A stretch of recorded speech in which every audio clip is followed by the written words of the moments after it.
Bonsoir à tous et merci d'être au rendez-vous de ce 20h. Voici les titres. Le chantier du train express régional en phase de finalisation a reçu la visite du chef de l'État. Le président Macky Sall se dit satisfait de l'état d'avancement des travaux. Toutes les conditions sont réunies pour la mise en service prochaine du TER. Dakar abrite le premier sommet africain sur les mutilations génitales féminines et les mariages d'enfants. Ouvert ce matin, le plaidoyer est axé sur le renforcement des stratégies pour accélérer la tolérance zéro face au MGF. Plus d'une vingtaine de pays sont représentés à cette rencontre co-organisée par le Sénégal et la Gambie. Célébration de la journée de l'enfant africain ce 16 juin. Des enfants venus des 14 régions du Sénégal ont communié à Dakar et plaidé pour le respect de leurs droits en présence du ministre de la Justice. Il a annoncé à l'occasion l'augmentation du budget destiné à la prise en charge des enfants en situation de vulnérabilité. Nous irons à la découverte de la préfecture de Tambacounda. Selon des patrimoines historiques de la région, construit en 1920, le bâtiment croule sous le poids de l'âge. Le grand format nous fait découvrir ce témoin du passé colonial de la zone. Madame, Monsieur, bienvenue dans ce journal. Le président de la République a visité hier les chantiers du train express régional. Réceptionné en janvier dernier, l'ouvrage est actuellement en phase de finalisation. Sur l'ensemble des ouvrages, le président Macky Sall a constaté un état d'avancement satisfaisant. Omar Nying. Après la réception de l'ouvrage en janvier dernier, le président Macky Sall amorce donc la finalisation des travaux du train express régional. La gare de Dakar, point de départ. L'infrastructure garde toute sa beauté. Les travaux de réhabilitation laissent intacte la dimension historique du bâtiment. La façade, elle tendait à décliner vers le bas. Elle a été retenue par une structure d'acier et on a coulé derrière du béton pour retenir la façade. Le traitement de la structure en consolidation nous permettait de garder les mêmes trames, mais avec des matériaux neufs qui pourront... C'est des tuiles neuves. Dans la conception architecturale sur les directives de la PIX, nous avons opté pour des poteaux fins et pour une enveloppe transparente. C'est une maison de verre qui n'occulte pas la gare historique et qui permet d'avoir une exploitation fonctionnelle très appréciable. Très appréciable. Tout est donc fin prêt à l'image de ce train stationné ici à la gare. À l'intérieur, le chef de l'État redécouvre le confort qui va marquer plus d'un passager. Après la gare de Dakar, direction le site de maintenance des rames, 6 à Colobane. D'ici, les trains partent et reviennent pour un entretien d'usage. Les explications permettent au chef de l'État de comprendre ce dispositif important dans la mise en service du TER. Aujourd'hui, sur place, en plus des rames, on a tout ce qu'on appelle les pièces de rechange. Donc, sur toutes les pièces stratégiques et nécessaires pour maintenir les rames en service. Quand il y a une panne ou on doit changer des pièces, aujourd'hui, sur place, on a tout ce qu'il faut. Que ce soit les pièces de rechange, les outillages, les fluides stratégiques, tout est sur place aujourd'hui pour assurer le service commercial, si ça doit débuter. Dans le flux, lorsque les rames vont rentrer sur le site ou lorsqu'elles vont repartir en ligne, l'idée c'est qu'elles passent au niveau de la machine à laver. Donc machine à laver au défilé qui permet de faire le lavage automatique des rames. D'ailleurs, en fait, cet espace-là, c'est ce qu'on appelle la station-service. Donc pour faire le nettoyage des rames, mais aussi pour faire le remplissage en sable, en huile, dans cette zone-là. Sable ou pas en sable? En sable pour le freinage, on utilise des fois du sable. On a des sablières qui sont disposées au niveau de la rame. Juste pour détailler un petit peu, Monsieur le Président, en fait le train il est équipé d'un système qu'on appelle de sablage. Donc quand l'adhérence entre la roue et le rail n'est plus optimum, le train le détecte automatiquement et envoie des jets de sable. Et ça augmente l'adhérence, tout à fait. Ça augmente les performances de freinage. Sur le tracé du TER, il y a des ouvrages qui accompagnent la mise en service, comme ici à Kermassar, où l'importance de la sous-station hydraulique est expliquée au chef de l'État. Il y a à la fois des OH qui sont prévus de part et d'autre de la plateforme, qui sont des OH longitudinaux, et il y a des OH qui traversent la plateforme. Donc ce qu'on fait en fait dans le TER, c'est on rétablit les écoulements hydrauliques. Donc il y a un écoulement qui est juste derrière la voiture ici. Donc on a fait des OH sous la voirie, on les a continués sous la plateforme ferroviaire. C'est pont-rail. Pont-route, c'est pont pour les véhicules. Voilà. Donc celui-là, c'est un pont-rail, mais il est hydraulique. Donc il sert justement à... C'est un gros H. C'est connu. L'installation électrique est indispensable pour le fonctionnement du train express régional, d'où la mise en place de cette sous-section électrique censée acheminer le courant depuis les postes encadrants de la Sénélec. La visite a permis au chef de l'État de mesurer le rôle de ces installations pour la circulation du train. La puissance de la sous-station, c'est 25 MVA. La tension à l'arrivée, c'est du 90 000 volts. C'est-à-dire que l'énergie qui nous est mise à disposition par la Sénélec arrive sur la gauche, sur cette partie-là. D'accord, vous voyez en fait les deux principales étapes, le PEHD dans lequel le câble est installé. Et ensuite, une fois qu'on a posé les fourreaux, on déroule les câbles à l'intérieur et ensuite on remblait avec des éléments de protection visuelle pour éviter, pour prévenir en fait la présence de câbles. Les principales caractéristiques de ces liaisons, en fait, c'est on a 2 liaisons. Cap des Biches sous-station, il y a à peu près 3 km. Et Mbao jusqu'ici, à la sous-station, il y a à peu près 5 km. Sur place, des morceaux de câbles ont été découpés pour montrer au président de la République la puissance de ces équipements. 90 000 volts qui dénotent de la spécificité de ces travaux de liaison qui sont réalisés ici. Le courant qui traverse ce conducteur est moindre. C'est le fait d'augmenter la tension permet de réduire le courant dans ce conducteur. Elle est dimensionnée pour plus de 3 fois la puissance nécessaire. On a une marge qu'on a pris pour permettre l'alimentation du train, voire même beaucoup plus finalement. Ces câbles-là, une fois que les essais seront terminés, ce qu'on va commencer la semaine prochaine, on va raccorder les équipements les uns avec les autres. Donc ce câble-là, effectivement, il permet de raccorder tous les équipements les uns avec les autres. Sur l'ensemble des ouvrages, les travaux de finalisation sont quasiment terminés, justifiant la grande satisfaction du président de la République qui a fait le choix du progrès à vitesse express au bénéfice des populations sénégalaises. Le président Macky Sall repart satisfait de cette visite de chantier. Toutes les conditions sont réunies pour la mise en service prochaine du TER, en respect des normes requises, suivant le président Macky Sall au micro de Oumar Nying.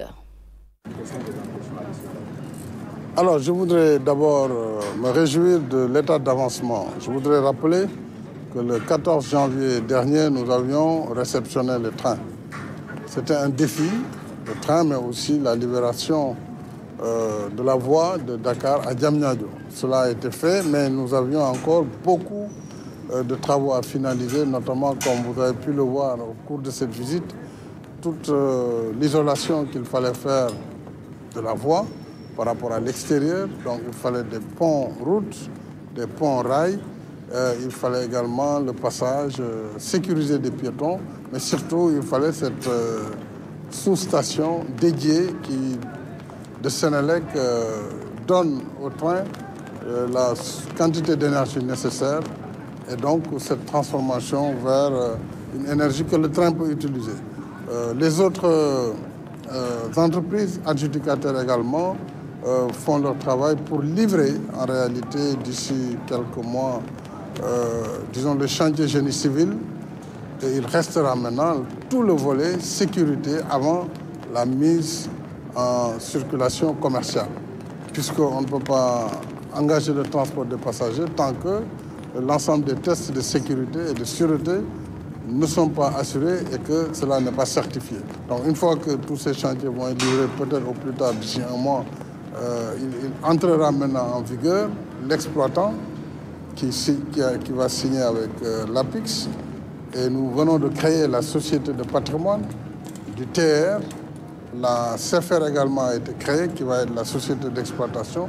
Elle va, dans les mois qui suivent, faire la marche à blanc, c'est-à-dire la marche de test, de sécurité, voire tout ce qui a été mis en œuvre en termes de technologie, d'algorithmes, etc.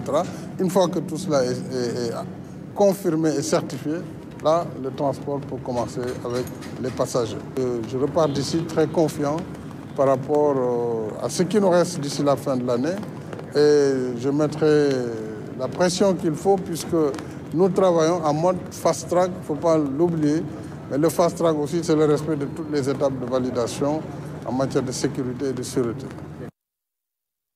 Avec le chef de l'État Macky Sall qui a reçu hier l'ambassadeur du Japon au Sénégal.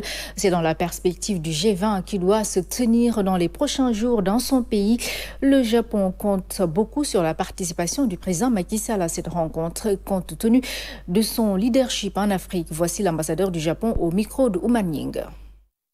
J'ai discuté avec Monsieur le Président de la République sur notre partenariat Japon-Sénégal.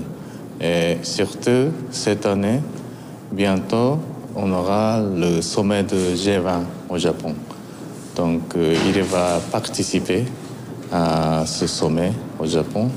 Et nous avons discuté des thèmes prioritaires de ce sommet de G20, entre autres l'économie soutenable, et aussi équitable. Et comment faire face aux défis mondiaux en utilisant entre autres l'innovation. Ces thèmes seront traités au cours de G20.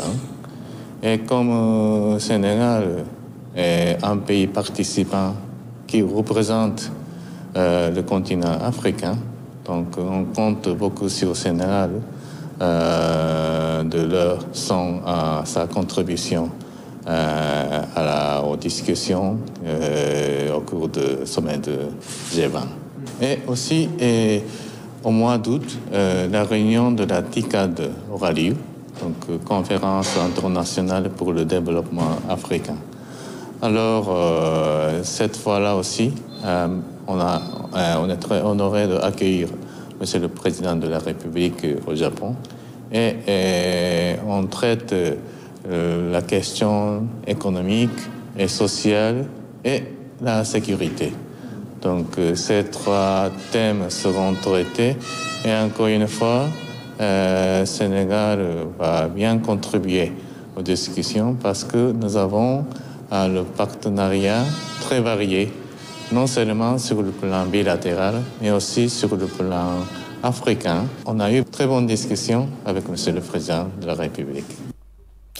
Dans l'actualité du jour, célébration de la journée de l'enfant africain ce 16 juin. Occasion pour les enfants venus de différentes régions du Sénégal de communier à Dakar, mais également de réitérer leur plaidoyer en faveur du respect de leurs droits. C'est un compte rendu de Salou Seck. La journée de l'enfant africain commémore le massacre de centaines d'enfants lors d'une marche pour demander leurs droits en Afrique du Sud.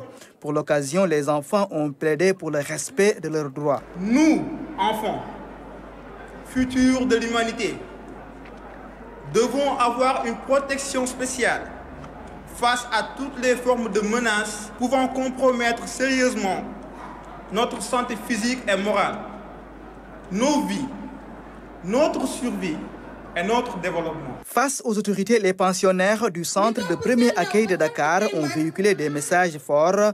Non à la mendicité, oui à l'éducation. Une manière pour montrer leur adhésion à la décision du gouvernement de retirer les enfants de la rue. Monsieur le Président de la République, Son Excellence le Président Macky Sall, premier protecteur de l'enfant, a déjà largement démontré son engagement et ne ménagera aucun effort pour combattre le mariage d'enfants, les violences sexuelles, les mutilations génitales, la traite des personnes, le trafic des migrants mineurs non accompagnés, l'exploitation économique des enfants, la mendicité des enfants, autant de problématiques dont les effets sont amplifiés et aggravés par les situations d'urgence humanitaire. Autre préoccupation, la paix, la propriété, l'hygiène. Les jeunes filles du centre polyvalent de Thiaroye ont exhorté les populations à respecter l'environnement, un comportement citoyen dispensé dans les centres de la direction de l'éducation surveillée et de la protection sociale. Une structure qui a aujourd'hui d'autres défis à relever. Nous avons l'ambition de moderniser notre politique publique en matière d'éducation surveillée et de protection sociale. Et dans cette modernisation, Monsieur le garde des Sceaux, un état des lieux a été fait sur les ressources humaines, sur les infrastructures, sur les fonctionnements des structures qui accueillent les enfants, mais également sur les conditions de la prise en charge alimentaire. Je peux vous dire là aujourd'hui que votre budget sera porté de 150 millions à la somme de 500 millions. Et cela directement du budget du ministère de la Justice. C'est vous dire que vous pouvez espérer.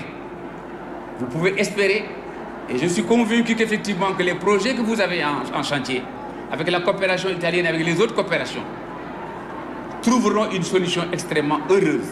Parce que je vous le rappelle, le chef de l'État a demandé au garde des Sceaux que je suis d'entrer en contact immédiatement avec le ministre des Finances pour que, au niveau national, une enveloppe substantielle soit trouvée pour que désormais votre institution soit en capacité d'exécuter à convenance les instructions, la mission que l'État lui a conférée. Outre l'engagement de la tutelle, la direction peut aussi compter sur l'accompagnement de l'Italie.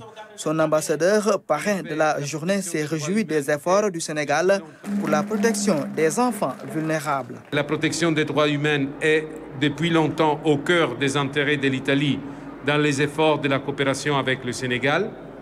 Et j'avoue que nous sommes très fiers d'avoir pu accompagner le Sénégal dans la réalisation conjointe des projets qui se proposent de soutenir d'importantes réformes législatives. Je pense à l'élaboration du Code de l'enfant et à la révision des normes censées être discriminatoires à l'égard des femmes et des filles. L'événement est marqué par le rappel de l'histoire politique du Sénégal. Du royaume à la République, les enfants ont retracé l'histoire des femmes de Nder, de Lat Dior, d'Aline Sitoé Diatta. Pour parler de l'avènement de la République, ils sont revenus sur la gouvernance des présidents Senghor, Abdou Diouf, Abdoulaye Wade et aujourd'hui Macky Sall. Les enfants ont profité de cette occasion pour remettre des cadeaux au président de la République, à la première dame, mais aussi au garde des Sceaux, ministre de la Justice. Toujours dans l'actualité qui concerne les enfants, Dakar abrite le premier sommet africain sur les mutilations génitales féminines et les mariages d'enfants. Ouvert ce matin, le plaidoyer a été axé sur le renforcement des stratégies pour accélérer la tolérance zéro face au MGF. Les temps forts avec Pabouna Tchaoua. Une vingtaine de pays, des centaines d'officiels pour dire stop aux mutilations génitales féminines et au mariage d'enfants. Ce premier sommet du genre sur le continent veut encore renforcer le plaidoyer et surtout faire entendre le cri du cœur de ces franges vulnérables de la société que sont les femmes et les enfants. Nous sommes des enfants, pas des épouses pour porter le fardeau de la famille. Nous voulons vivre notre enfance et être protégés contre les pratiques culturelles néfastes telles que les mutilations génitales féminines et les mariages d'enfants. Alors, vous les décideurs, qui êtes nos pères, nos mères, nos oncles, nos tantes et grands-parents, il est temps de passer à l'action pour mettre fin à ces pratiques en prenant en compte nos droits. Le représentant de la Banque mondiale l'a rappelé, les femmes ont le taux de participation le plus élevé dans le marché du travail. Elles ont un apport économique considérable dans les pays, pour autant qu'elles ne soient pas affligées par les pratiques que sont les mutilations génitales et les mariages précoces. FGM and child marriage are harmful in every sense of the world. Les MGF et les mariages précoces sont des expériences douloureuses partout dans le monde. Ce sont des pratiques qui freinent les femmes dans plusieurs domaines et les empêchent de jouer pleinement leur rôle dans la société et surtout d'exprimer leur intelligence et leur créativité.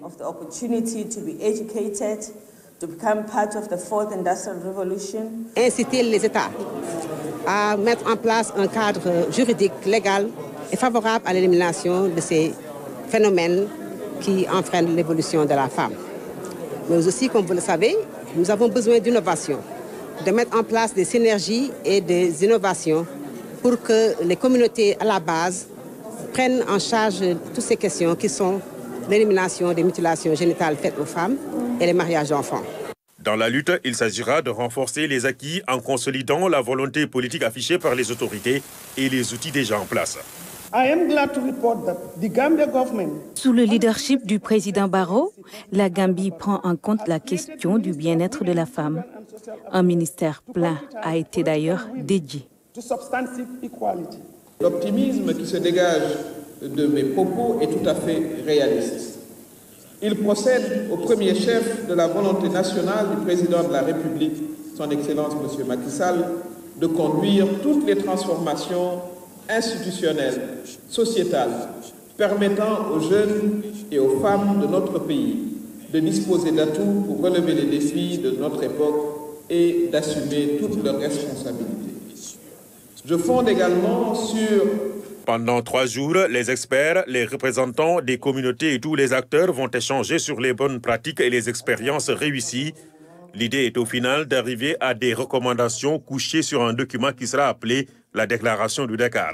L'ouverture de ce sommet a coïncidé avec la 29e édition de la Journée de l'enfant africain qui consacre la protection et le respect des droits des enfants. Il y a un important dispositif qui encadre et garantit une gestion transparente des ressources pétrolières et gazières. Propos de Abdoulaye Diouf Sarr, invité de l'émission Point de vue, le coordonnateur de la convergence des 4 républicains et ministre de la Santé, répond aux questions d'Omar Nying. Dès 2013, le chef de l'État a dit « Nous allons à la table de l'ITE ». Autrement dit, nous sommes d'accord pour mettre sur la table l'ensemble des transactions et des contrats qui sont effectivement, donc, qui concernent le pétrole et le gaz. Et l'ITE, d'ailleurs, vient de décerner un satisfecit au Sénégal. Ça, ce n'est pas n'importe quoi et les Sénégalais l'ont compris. Autre élément essentiel, dans beaucoup de pays qui ont ce genre de ressources, très souvent, la question n'est même pas posée sur la table, on gère la ressource en catimini. Mais là, au Sénégal, le chef de l'État a dit, nous mettons en place le COS-Pétrogaz, qui est multi-acteur, multisectoriel. On vient d'ailleurs d'inviter la société civile à rejoindre ce COS-Pétrogaz et même l'opposition. Mais ça, c'est un élément de transparence institutionnelle extraordinaire. Autre élément essentiel, c'est dans la réglementation. La loi fondamentale, la Constitution, dit que les ressources naturelles appartiennent au peuple. Ça, déjà, c'est très puissant comme, j'allais dire, paradigme. Et il y a 2 autres textes qu'il ne faut pas oublier. C'est déjà le texte qui organise la répartition de ces ressources. Et dans ce texte-là, il y a une approche sur l'investissement actuel, sur les générations actuelles, mais on prévoit même les générations futures en termes donc de répartition et de bénéfices. Ça aussi, c'est extrêmement important dans la vision. Et enfin, puisque l'activité pétrolière engrange beaucoup d'industries et beaucoup de production, il ne faut pas oublier les entreprises sénégalaises. Et il y a une loi sur le contenu local. Le ministre des Forces armées salue le professionnalisme de l'armée de l'air. Il a visité cette unité en compagnie du chef d'état-major général des armées. Il a eu droit à une présentation détaillée de l'institution. Moussa Mané. Cette visite du ministre des Forces armées entre dans le cadre de prise de contact avec les services relevant de son département. Au niveau de l'armée de l'air, Sidiki Kaba a eu droit à une présentation de l'institution. C'est ainsi que le général de brigade aérienne Joseph Mamoudou Diop est revenu largement sur les missions de l'armée de l'air, mais aussi sur les conditions de travail des éléments. Le ministre a par la même occasion visité le centre de défense aérienne. Au niveau du hangar des moyens techniques, le ministre a aussi bénéficié d'une présentation sommaire des avions King Air et Casa 235, ainsi que les ateliers de maintenance, cerveau de l'aviation militaire. Le responsable vérifie chaque soir, tous les outils sont bien entrés. Il n'a pas égaré dans un avion qui peut nous bloquer le commandement. Un avion qui passe sur une petite clé à 150-200 km/h, la clé décolle avec l'énergie cinétique pour perforer le fuselage du bataillon. C'est le feu. Surtout si c'est les réservoirs, parce que les ailes sont dans... Le carburant est dans les ailes. Imaginez une pièce qui décolle, qui percute le fuselage de l'avion. Transfert d'énergie cinétique qui se transforme en énergie calorifique. Là, c'est certain que... La fin de la visite a permis au ministre des Forces armées de s'imprégner sur le travail de l'armée de l'air. Le chef d'état-major de l'armée de l'air en a profité pour offrir un cadeau à l'ordre du jour. Et puis le nouveau gouverneur de Kaolack a été installé dans ses fonctions par le ministre de l'Intérieur. Alioune Badara Mbengue s'engage à relever les défis du développement de la région. Claire Diop nous en dit un peu plus. Après 27 mois passés à la tête de l'exécutif régional, Al-Hassan Sall passe le témoin à l'administrateur Alioune Badara Mbengue. La traditionnelle cérémonie d'installation a été présidée par le ministre de l'Intérieur en présence des autorités administratives, élus locaux, chefs de service, chefs religieux et coutumiers. Le gouverneur sortant a tiré un bilan satisfaisant quant à la mise en œuvre des projets et programmes de développement de l'État et des partenaires déroulés à Kaolack sous sa gestion. Au terme de mon service à Kaolack, alors que le devoir m'appelle ailleurs, ma satisfaction est réelle, mon bonheur immense, mon esprit tranquille, mon cœur apaisé, avec le sentiment du devoir accompli. Le gouverneur entrant est peint comme un brillant commis de l'État. Alioune Badara Mbengue, s'adressant aux populations, dira qu'il compte maintenir la dynamique de travail enclenchée pour un mieux-être des populations. L'ampleur des défis à relever et mesurer à juste titre. La région de Kaolack, centrale du point de vue géographique, ne sera pas et ne devra pas être en reste dans l'exécution de ce mouvement d'ensemble qui va nous mener vers l'émergence. Kaolack a toujours joué un rôle déterminant dans les réformes entreprises par l'État du Sénégal. Le ministre devant l'Assemblée a rendu un vibrant hommage à ces deux hommes au parcours exceptionnel, non sans rappeler l'immensité des chantiers en cours. Le chef de l'État vous engage à relever les nombreux défis que présente la région de Kaolack. Dans ce sillage, les nouvelles orientations du chef de l'État, à travers plusieurs réformes pour accélérer le développement et l'équité territoriale, constitueront votre tableau de bord dans la conduite des actions dans cette région carrefour, stratégique au plan national et sous-régional. Le nouveau gouverneur de Kaolack est un homme du sérail, administrateur civil principal. Il est élevé au rang de chevalier de l'Ordre national du mérite. Scientifique à la base, il a obtenu une maîtrise en sciences économiques, option gestion des entreprises en 1992. Après Alioune Badara Mbengue intégra l'ENAM où il décrocha son brevet en administration générale en 1997. Il a aussi occupé différents postes dans l'administration territoriale et centrale. Le grand format découverte de ce dimanche nous mène à la préfecture de Tambacounda. C'est dans des patrimoines historiques de la région. Construit en 1920, le bâtiment croule aujourd'hui sous le poids de l'âge. Visite guidée à Thioro-Dieng. Un bâtiment blanc imposant qui a fini de se déteindre au contact du soleil et des précipitations. De mémoire de Tambacounda, la préfecture aurait été construite vers les années 1920. Une architecture qui rappelle le passé colonial de cet édifice. Avant la préfecture, déjà, c'était le cercle. Parce que déjà, en 1920, le cercle de Maka a été transféré à Tambacounda. Donc, depuis 1920, n'est-ce pas, le cercle de Tambacounda existait avec beaucoup de commandants de cercle qui se sont succédés jusqu'à l'indépendance. Et de l'indépendance à maintenant, n'est-ce pas, Tamba connaît son 25e préfet de département. Après 1960, il y a eu l'indépendance.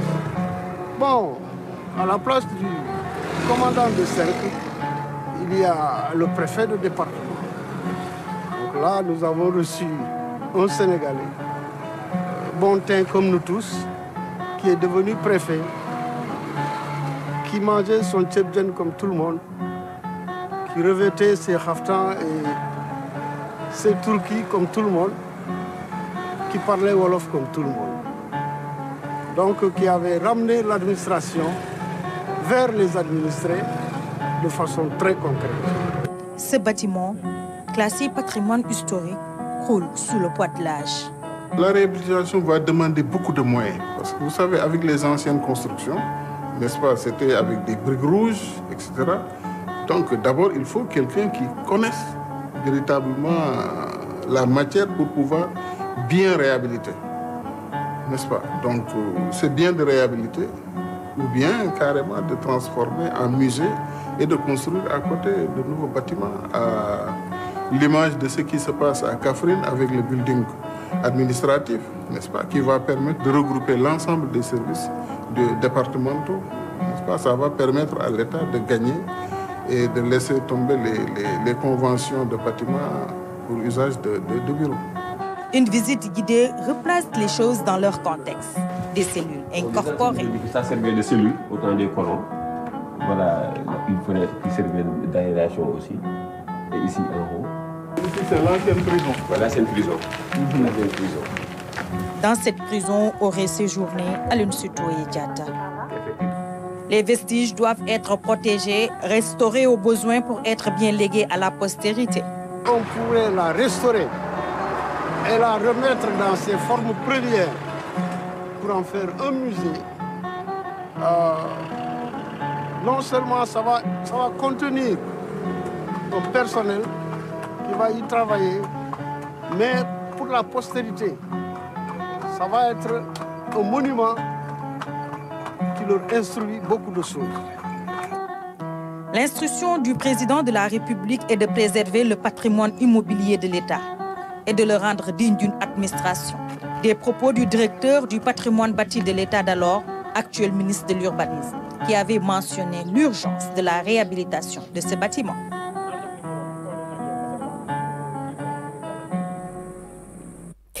Voilà pour le grand format découverte. Finale nationale du concours Mathèse en 180 secondes. Ces candidats ont présenté leurs travaux de recherche devant un large public.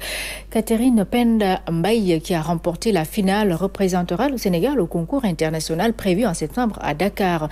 L'initiative est du ministère de l'Enseignement supérieur en collaboration avec l'Agence universitaire de la francophonie. Fanta Bachi. 180 secondes chrono pour expliquer un travail de plusieurs années de recherche doctorale. Devant un public non initié, Penda a présenté un projet pertinent avec un talent oratoire inégalable qui a séduit l'assistance, notamment le jury. Je travaille sur les organisations culturelles et j'ai remarqué qu'il y avait des dysfonctionnements au niveau des processus de pilotage. Donc mon but, c'est de rendre ces processus performants. Le concept offre l'opportunité aux lauréats de partager leurs projets de recherche doctorale et de prouver leurs aptitudes en communication. Pour le ministère de l'Enseignement supérieur, c'est une opportunité de vulgarisation scientifique. C'est une invite aux jeunes chercheurs, doctorants qui ont déjà soutenu leur thèse, d'expliquer au public, à la société, les résultats de la recherche dans un langage simple, clair et compréhensible. Organisé avec la collaboration de l'Agence universitaire de la francophonie, l'exercice contribue au développement scientifique des pays et suscite l'émergence de nouvelles générations de chercheurs. C'est de faire que les travaux de recherche trouvent une application utile, on va dire, dans nos sociétés et notamment contribuent au développement économique des sociétés. 16 candidats se sont relayés devant le public. Leurs thématiques aussi pertinentes les unes des autres avec des prestations convaincantes.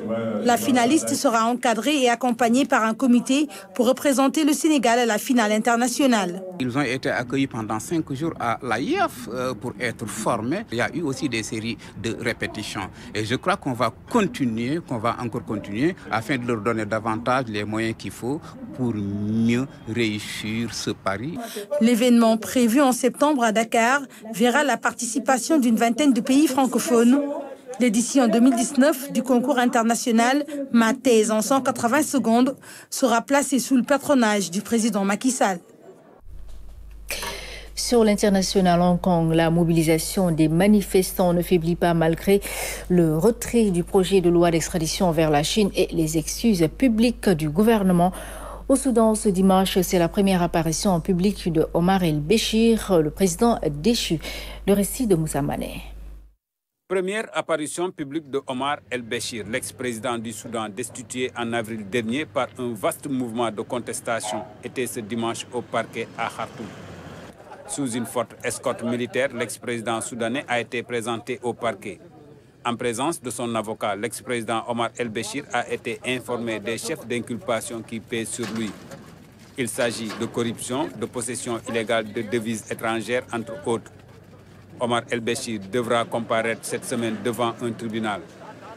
Mais ni la date de l'audience, ni la composition du tribunal n'ont été révélées.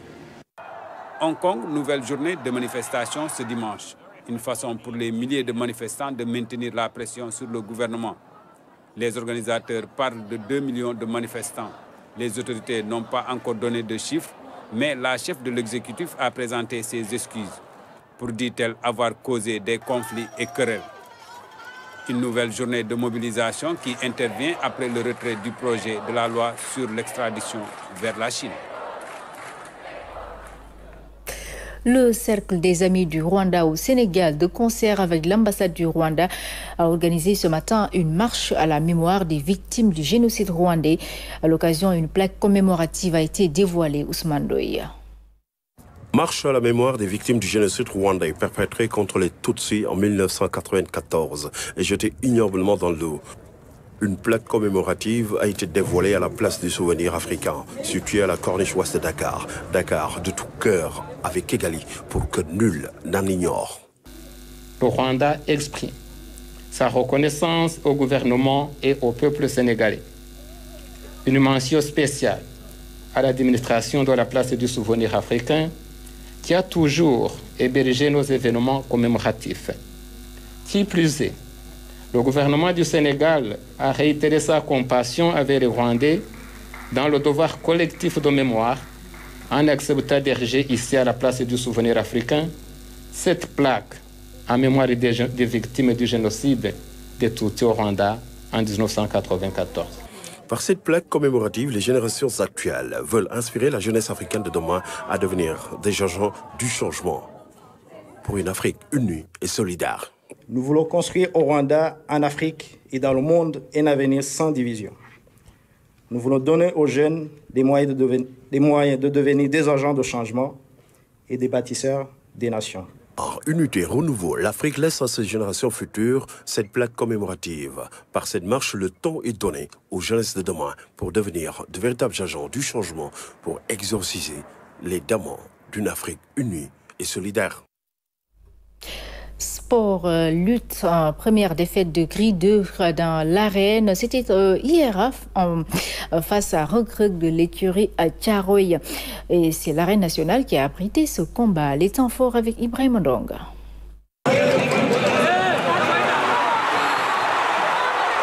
Spectaculaire. Une prise digne d'un vrai technicien de la lutte traditionnelle.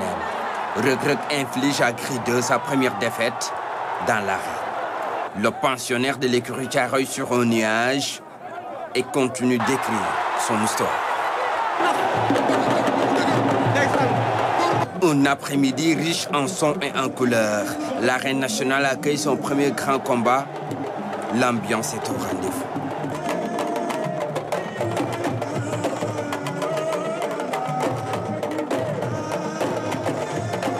Avant le début des hostilités, un préalable, l'exécution de l'hymne national.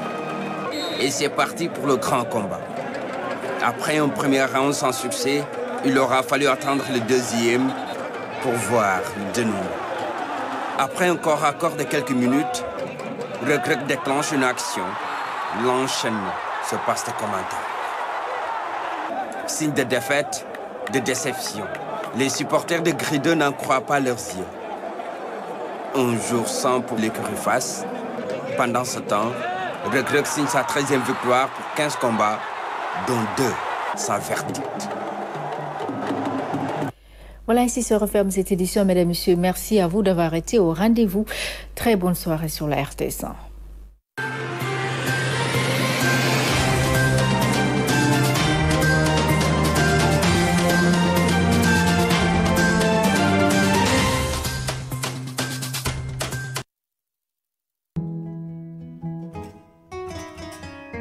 La météo vous est offerte par Bank of